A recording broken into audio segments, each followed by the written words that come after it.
Welcome everyone to Tipton Baptist Bible Study Time this week, August 12th, 2020. Looking forward to being in another psalm with you as we're going through our Summer in the Psalms series. This week we're going to be looking at Psalm 144. It's interesting, probably a psalm we haven't spent much time in over our lives and through the years, but nonetheless it is very important and eye-opening and drawing, as we'll see as we're in it. It is definitely a psalm that's going to draw us to the Lord and give us a sense and maybe a lens or a perspective that maybe we don't have and that God would desire that we have after having gone through it. So let's pray and let's get right into the psalm and do some Bible study together. So God, thank you for your word. I thank you that it's true. We come weekly thanking you for your goodness and giving us your heart and your mind set to pages. And God, we have those pages and we have the words and we have them in front of us so that we might know you and trust you.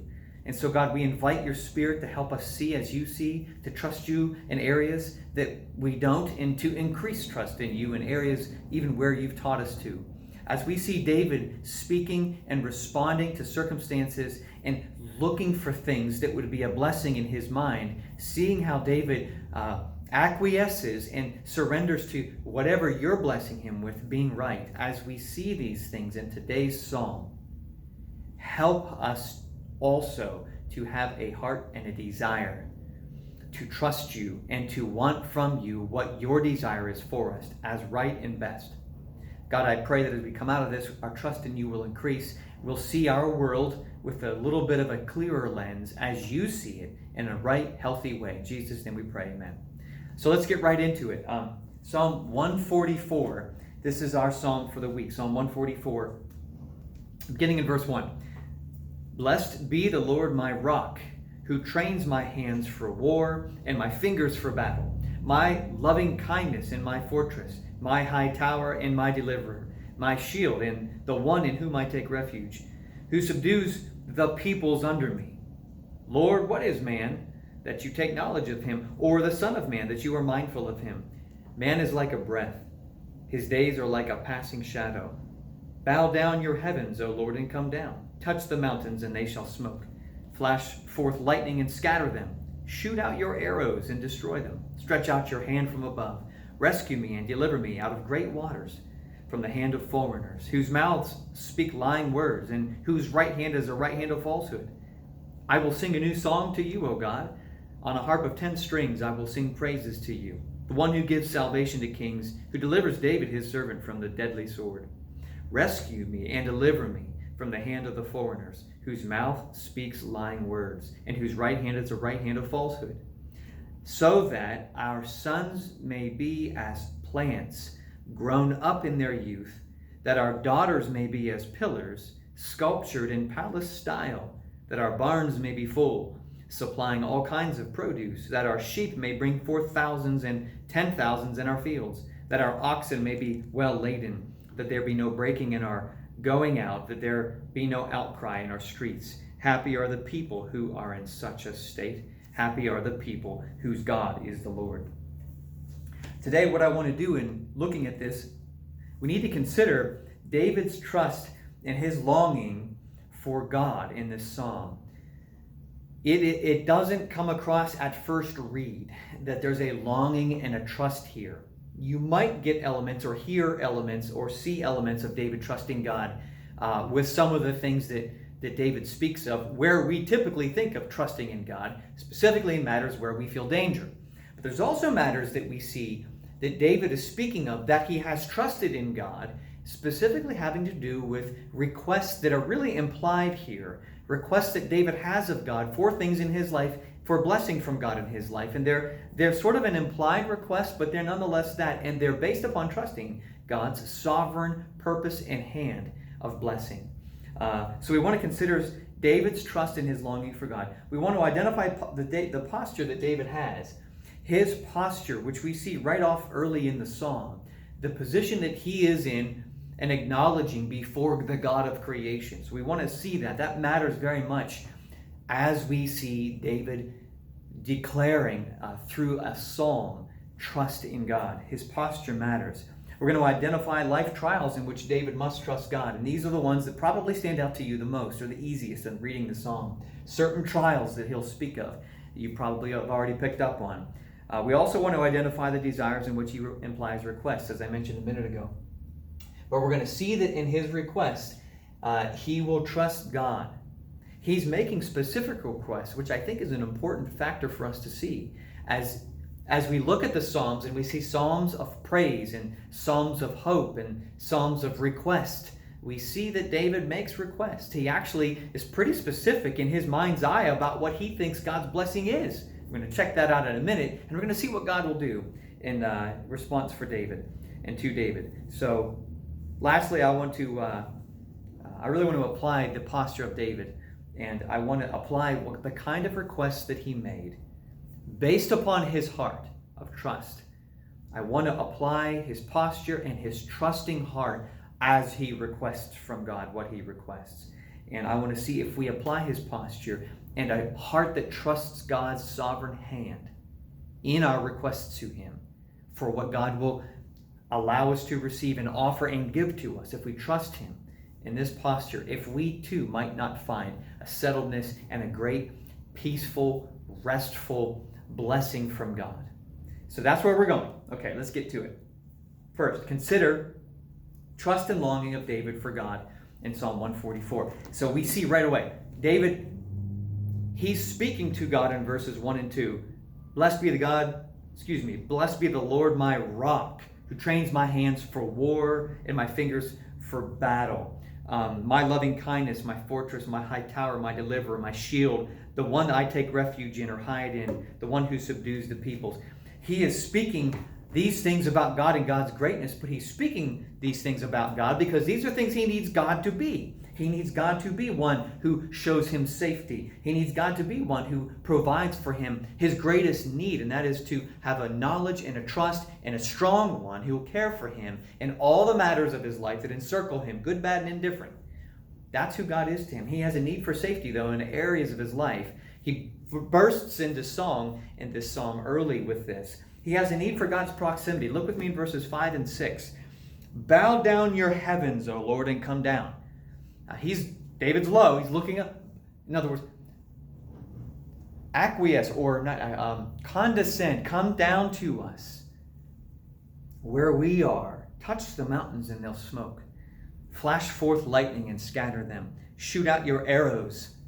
David is saying, I need proximity. I desire your proximity. I've seen what you've made, and I know your fingerprint is on all of it, but boy, God, I want to see you interact with what you've made. He's active in the details, and he's inviting God to show him his glory. I think this is a great thing to request from God. I think it's a great thing to trust God for. As he will see circumstances and activities and events in the world, he will recognize God's hand. That is God's glory being acknowledged by David. He's saying these things out of one who trusts and is expecting to see God and God's hand move in his life. Look with me in verses 7 and 8 and then verse 11. David has a need for divine interaction. Verses 7 and 8 and verse 11. Look with me. Stretch out your hand from above. Rescue me. Deliver me out of great waters or roaring life noise from the hand of foreigners whose mouths speak lying words, whose right hand is a right hand of falsehood. Look at verse 11. Rescue me and deliver me. Once again, rescue me and deliver me from the hand of foreigners whose mouths speak lying words and whose right hand is a right hand of falsehood. It's almost like that's a refrain in a psalm. It's spoken twice in this psalm. He means what he's saying. Rescue me. He's asking God to rescue him from dangers that are words, that are deceitful motives, and of course physical ailments and physical danger. We're going to see that again in a minute, a little bit more highlighted. But he desires divine interaction. He desires from God actual interaction from God to rescue and deliver him from areas that he's very specific about. So we're just identifying things right now. We're not making an application, so don't forget where we're going. So far we're beginning to see and identify some things. We'll draw from them here in a minute. We identify a heart of worship in verse 9 and 10. Go to verse 9. I will sing a new song to you, O God. On a harp of 10 strings, I'll sing praises to you. Verse 10. The one who gives salvation to kings, who delivers David his servant from the deadly sword. The one who gives salvation to kings. I will sing to that one on a harp of 10 strings. Must have been an amazing instrument David was playing. Something that must have had sound that had probably a broad range of beautiful sound, stringy kind of sound.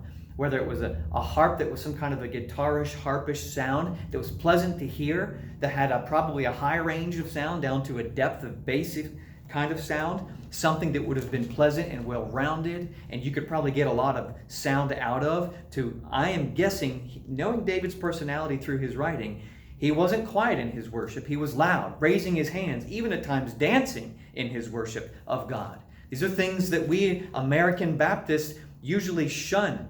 David was not afraid to worship, and he had a need to worship God because he believed God was who he says he was. And he believed it so much that his life showed it in his worship. He really trusted and believed God. Oh, and by the way, David didn't dance when he was acting crazy around Abimelech.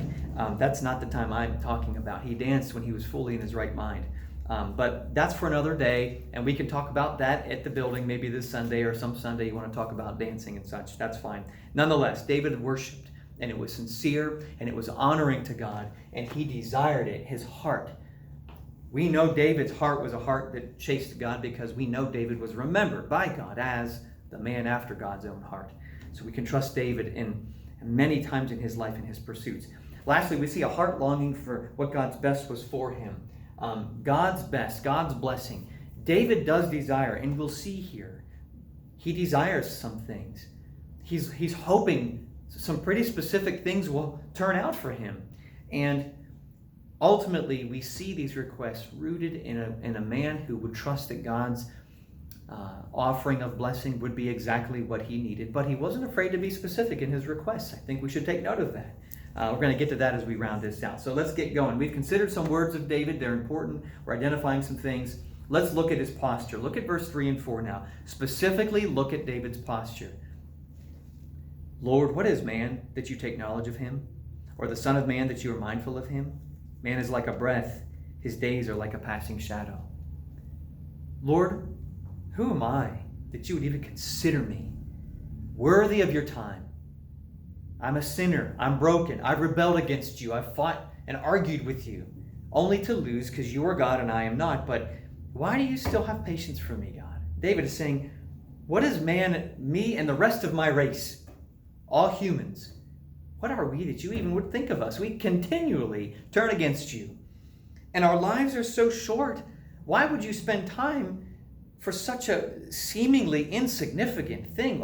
We're so tiny in our existence on the earth, and God, you're broad and everlasting. You don't have time. You made time, and you enter into time. And our time you grant us is just tiny. Why would you even have patience? God, you're amazingly patient and gracious. This is what I can almost hear him saying as he's singing this with a 10-stringed instrument. What is man that you take knowledge of him? David's wording is leading us to realize we must remain small when we are talking to God, considering what God is doing in our lives, what he has done in the past, what he will do in the future. We are small.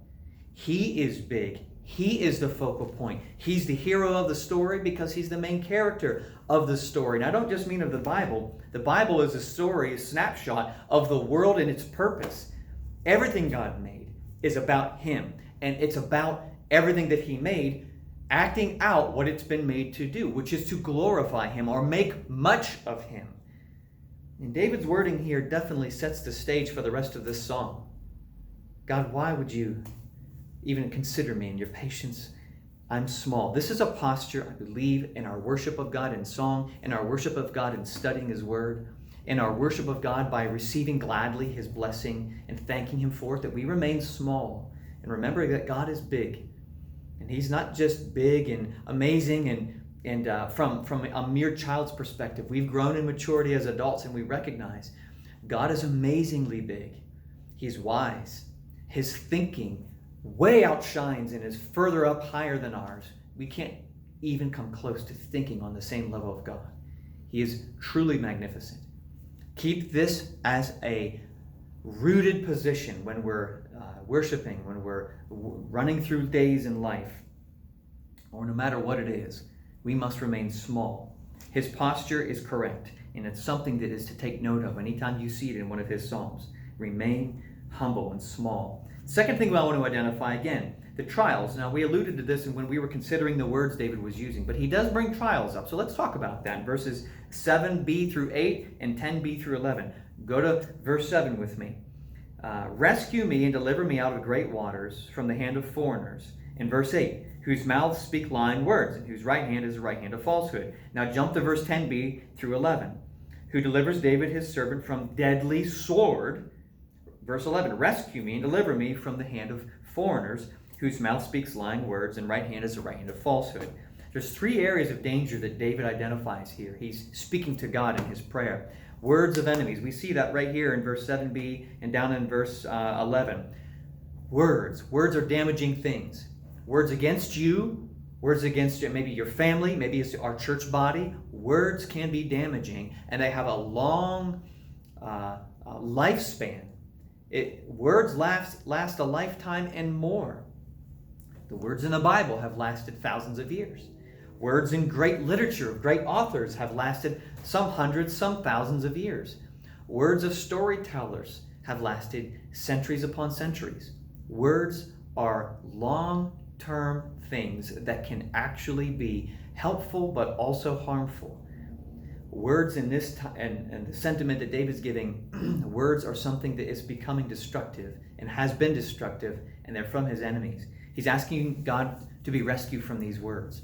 Probably the kind of words that would be slanderous, that would ruin a reputation, that would cause people to doubt David's leadership that's appointed in as God's anointed king. Words can be damaging, and he's asking that God would rescue him from dangerous, harmful words that would not only harm him, but ultimately, as we see David's heart here through later in the psalm, asking for blessing for peoples, all the people of Israel, he's asking for rescue from words that would harm Israel. In other words, a broader spectrum of people, merely not just himself. So words are something that are dangerous. The second thing we see is the deceitful motives of enemies. We see here in verse 8b. Just read verse 8 with me. Whose mouth speaks lying words, and whose right hand is a right hand of falsehood.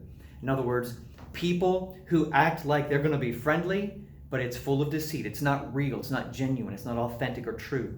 It's a false sense or fake help. It's someone who might be a friend seemingly at one moment, turn around, stab you in the back the next. These aren't mere words, but these are words and actions coupled together that, when put together, can be a massively dangerous thing. We see this from David's own son, Absalom. We see this from others around the kingdom. We see this actually also from David himself in dealings with Bathsheba and killing Bathsheba's husband. These are dangerous things, deceitful motives. These are things that can wreck families and households and entire nations ultimately.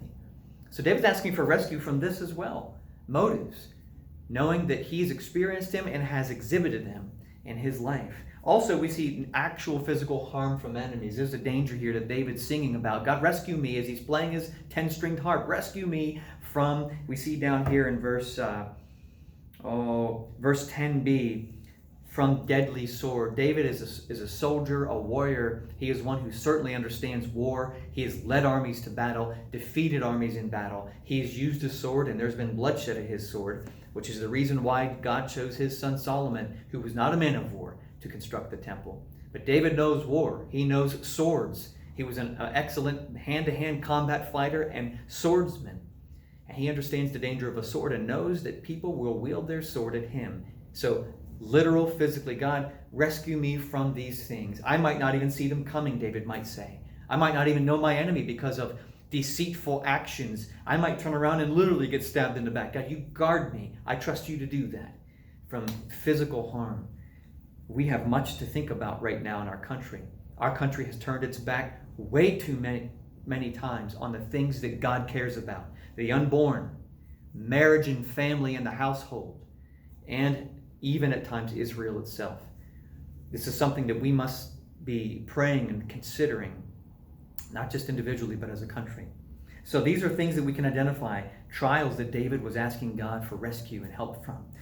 Let's keep moving here. Identify life desires that David implies a request. Jump down to verse 12 through 14 with me.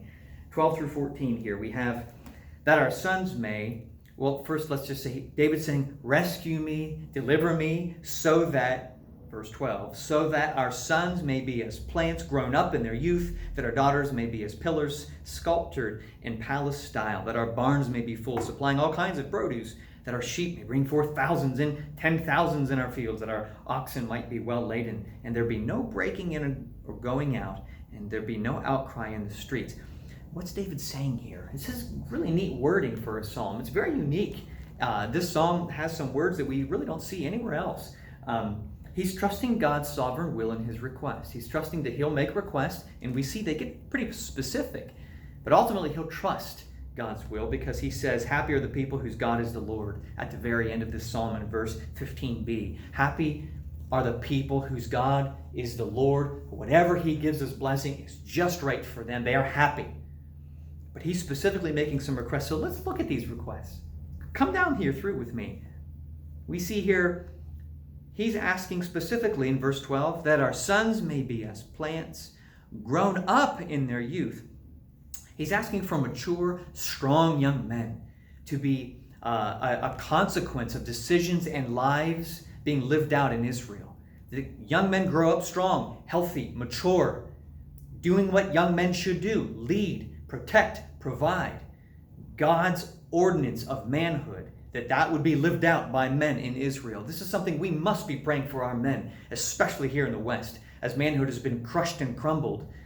Its desire by the powers that be that men no longer are men, that boys grow up and question their manhood, and they refuse and are reluctant leaders. This is I have 4 sons, so this rings really close to my heart. But this is a request David makes, that our sons would grow up strong, mature, knowledgeable, wise. But look what he says about daughters. I love this. I don't have a daughter. I would have loved to have had one. Maybe God will grant us one yet. But listen to what he says about daughters in verse 12b. That our daughters may be as pillars sculptured in palace style. Now just think for a minute of a palace, especially the wow factor of the palace back then. Nothing like it today. That their daughters would be pillars sculpted in palace style. Pillars. Think of a pillar. What does it do? Strong, support, holds the whole building up. It holds up the whole show of beauty. And it's sculpted so that it's not just a mere concrete beam. The kind of pillars holding up the palace were sculpted so that your eye would be drawn to the strength of this pillar, and it would be so beautiful. Your eye would just be wowed by all the fleur-de-lis on it, all of the intricacy of the carving and detail. Such something beautiful that you see something new and beautiful every time you look at it. Something I didn't see that last time when I saw that pillar. This corner turns and just this curve is so pretty. And David's asking literal, Lord, make my daughters beautiful. But there's more to the story here when he's saying pillars. And he chose sculpted pillars of a palace that might be 4 stories high. They must be strong pillars. These are women who are strong, spiritually trusting God, holding up the men to do their work and gladly doing it. Women are doing a job that's hard and supportive, not weak, very strong. David wants his daughters and the daughters of Israel to be this strong, God-given, womanhood-embracing pillars of the country of Israel, that they might be the supports of the people who were going to come in and going to be worshipers of the living God. Think of these young women who would be sculpted pillars, the beautiful and strong, who grow into moms who would be strong and a pillar in a household to direct and teach and drive young people toward a God who ultimately is supporting her. This is a beautiful picture of a request for his daughters. And I don't even have daughters yet. At any rate, we see here mature, strong men, verse 12.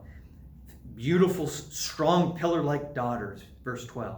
But then look down here in verse 13. God, I'm requesting from you something more specific, that our barns may be full, supplying all kinds of produce. He's asking God that you will allow us to be wise and our ground to be fertile, and that you will just bless us with abundance, that we might have what's needed to sustain life.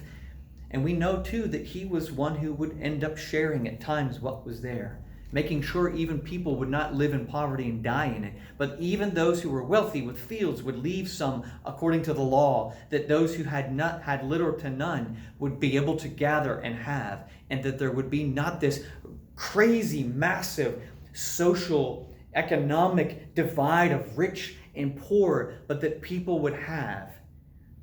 Wealthy would have, and even those with little would be able to have, that the barns would be full, supplying all kinds of produce. Look with me in verse 13b, that our sheep may bring forth thousands and 10,000s in our field. Literally, God, that the livestock that we have, that we would be wise with it, that we would have people that would know how to tend it, they would own their jobs, and they would care for the sheep, and the kind of creatures that are going to help clothe us ultimately in many ways. God, that they would just burst forth in exponential ways. They would be multiplied so that needs can be met. David is a king. We don't have kings, we have presidents, but David is actually praying for the country's benefited blessing, that the country of Israel, the people, would do so well, and that God would bless them so much that people all around the kingdom would have needs met, and that happiness would be a consequence, and that happiness would be rooted in their trust and hope and thankfulness to the one who's blessed them with all of these things. Jump down with me again. He's asking God not only for sheep to expand, but look with me in verse 14, that our oxen may be well laden, and that there be no breaking in or going out. Let's focus on the oxen one, that our oxen may be well laden. The word laden is a word we looked at this past Sunday in Soul Rest Message, Part 1. We're going to finish it up this week. We know laden is something that an ox is a burden that's put onto an ox. It's a yoke that the ox will drag through a field and maybe plow it or pull something like wagons and carts. But David is saying that we would get this the right way, that we would treat our working animals well, that we wouldn't overburden them. In other words, we're not going to be so greedy for human gain with what we're able to do and manipulate with what you've given us, God, that we seem to multiply and multiply and multiply and do better and better and better because we're doing it on our own, and we're crushing what you've given us with our livestock so that we gain more as humans. He's saying, no, that I'll have my oxen well laden, that God, you would bless them and bless our keepers of these creatures so that they would have the load that they can handle, and that you'll be the one ultimately that supplies the abundance, not us pushing and ambition and human greed. That would not be the case.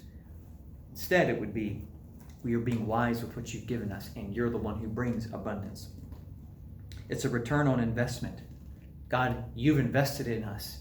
The return comes from you, not merely from our decision making and trying to be shrewd. The return on investment, David is saying, you've invested in us, may we invest wisely, and may that return give you honor and glory and provide the benefit you've designed it to, and no more.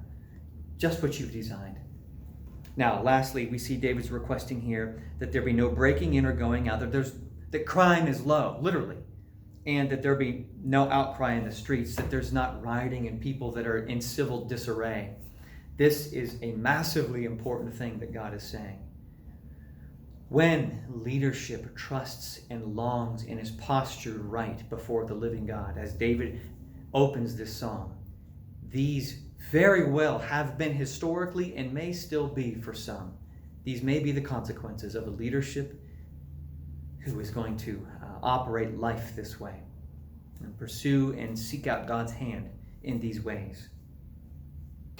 That there be no outcry in the streets. Christian, don't be so American that you forget your place as a citizen of heaven. People in America have need. People of different ethnic backgrounds, people of different religions. Don't be the person that David is really through implication speaking against. Don't be the Christian who has and won't give. Your brothers and sisters who are humans, even if they're not in Christ, humanly speaking, have needs. Seek to meet their needs. Tipton Church, we are blessed with abundance. We have much to give, not just with what we have now, but with what God has in store for us as Tipton Baptist Church, for giving in the future. We don't even realize what God is willing and planning to grant Tipton Baptist, to turn it around and burst into the globe with the needs that we can help meet. We don't even realize it. This is something that we must have a lens or a perspective to see. And we see it more when we're in a humble posture. A posture of, God, you are great. You've put us here to do great things. We can see you as the great one giving us the great things, but ultimately we're going to work this right. We're going to be working our responsibilities well so that your name might be made great around the globe. And this is something Tipton Baptist we are challenged to do right now. Life desires. This is a little bit deeper of a part of our Bible study, but the desires of the humans, the desire of David, is something that he's specific about, but he ultimately trusts God and God's sovereign hand and what God will bless it with. What an example. Now we have to draw application. I've taken enough of your time. Our Bible study has to wrap up here. The application here, and I know this is small. I have notes. I will email you or give you printed notes Sunday if it's hard to see, but I had to get it all on one screen, so bear with me.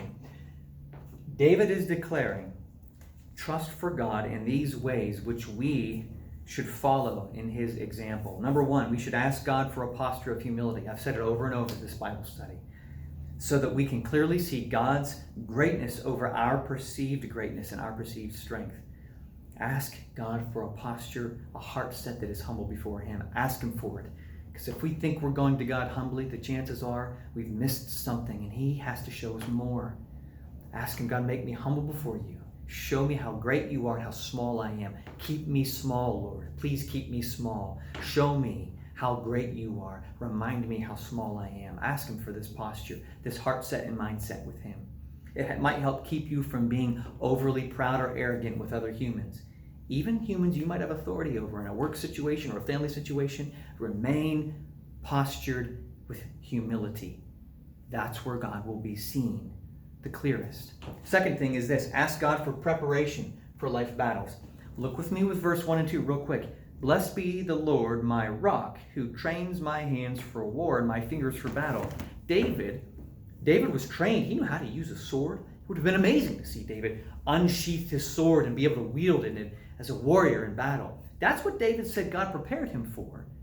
But throughout this psalm, we never see David speaking of using his training physically to vanquish his foes.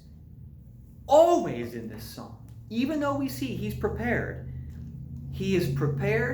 if he needs to use these skills, but ultimately trusts on God to do the fighting. He says here again, rescue me, deliver me, rescue me, deliver me, stretch out your hand, flash forth lightning out of your hand. You be the great fighter. God, I'll count on you first and foremost. So while he's trained, this training for practical battles still takes second place for the preparation and training God has given him to trust him in life's battles, to wait on God for rescue, to wait on God for deliverance, to wait on God to reveal his glory so God gets the praise and the admiration